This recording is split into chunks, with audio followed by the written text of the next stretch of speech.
आज दिनांक 13 मार्च 2025 को थाना कौशाम्बी पे एक अभियुक्त जिसका नाम के.एस. राणा है, जो खुद को ओमान के हाई कमिश्नर बताते थे और उसका मिसयूज़ करते थे, इनको गिरफ्तार किया है।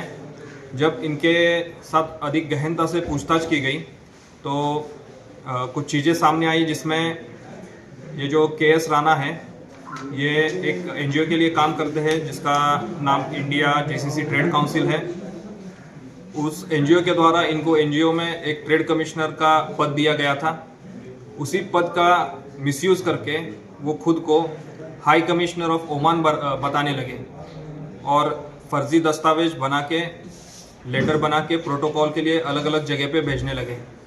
उसी क्रम में इनकी जो प्राइवेट गाड़ी थी, उस गाड़ी पे जो डिप्लोमेटिक नंबर प्लेट होती है, रजिस्ट्रेशन की नीली पट्टी होती है नीले कलर की, उन्होंने वो इस्तेमाल की और उसी गाड़ी का इस्तेमाल ये कर रहे थे। उनके पास से ये गाड़ी भी बरामद हुई है।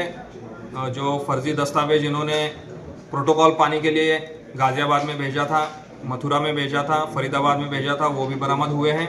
और इनके पास में जो इनके विजिटिंग कार्ड थे जिसमें खुद को हाई कमिश्नर कहते थे, ये भी बरामद हुआ है। सर, जैसे क्या कुछ इसके पीछे वजह रही, कितने जैसे प्रोटोकॉल ले चुके हैं और हिरासत में कैसे आया? देखिए, गाज़ियाबाद पुलिस को इन्होंने एक प्रोटोकॉल के लिए लेटर इशू किया था, जिसी क्रम में ये इनको प्रोटोकॉल दे दिया गया था। लेकिन उसी समय जो डॉक्यूमेंट इन्होंने भेजा था उसमें थोड़ी संदिग्धता थी पाई गई और उसी क्रम में संदिग्ध डॉक्यूमेंट के आधार पे इनसे थोड़ी पूछताछ की गई। तभी इन्होंने बता दिया कि मैं हाई कमिश्नर नहीं हूँ, मैं ट्रेड कमिश्नर हूँ। और उनके द्वारा जो गाड़ी यूज़ की जा रही थी, जो डिप्लोमेटिक रजिस्ट्रेशन प्लेट की थी, उसके भी डिटेल्स चेक किए गए। उसका जो चेसिस नंबर था उसके डिटेल्स चेक किए गए तो पता चला कि ये किसी भी डिप्लोमेटिक रजिस्ट्रेशन की नहीं है, ये प्राइवेट रजिस्ट्रेशन अपने खुद के नाम पे इनका रजिस्टर है। और इसी तरह से ये पूरा प्रकरण सामने आया। सर, मतलब फरीदाबाद में भी इन्होंने सिक्योरिटी ली थी।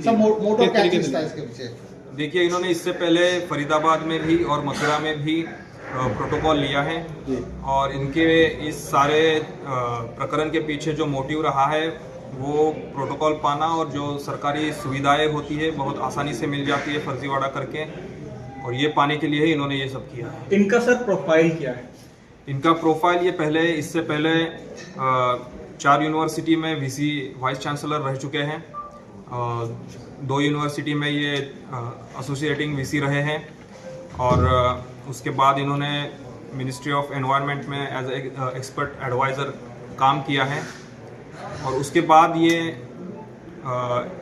2024 में इन्होंने ये एक एनजीओ ज्वाइन की जो ट्रेड प्रमोट करने के लिए गल्फ कंट्रीज से संबंध रखता था। सर, ओमान एम्बेसी से कोई संपर्क हुआ? उनका कोई क्या कहना है इसके ऊपर? ओमान एम्बेसी से संपर्क किया गया तो वहाँ पे उनके द्वारा ये डिक्लाइन किया गया कि उनके यहाँ कोई इस नाम का व्यक्ति एज अ हाई कमिश्नर काम करता है और उनके द्वारा ये भी कंफर्म किया गया कि ये जो व्हीकल है जो इनके साथ है ये किसी उनके एम्बेसी द्वारा नहीं दिया गया है। सर, क्या एनजीओ का रोल निकल गया है? ट्रेड एम्बेसी जो ट्रेड कमिश्नर का पद अभी तक के पूछताछ में जो एनजीओ है उसके जो डॉक्यूमेंट्स चेक किए गए वो एनजीओ रजिस्टर्ड है और अभी तक जो हमारी जांच में एनजीओ की तरफ से कोई कमी नहीं पाई गई है।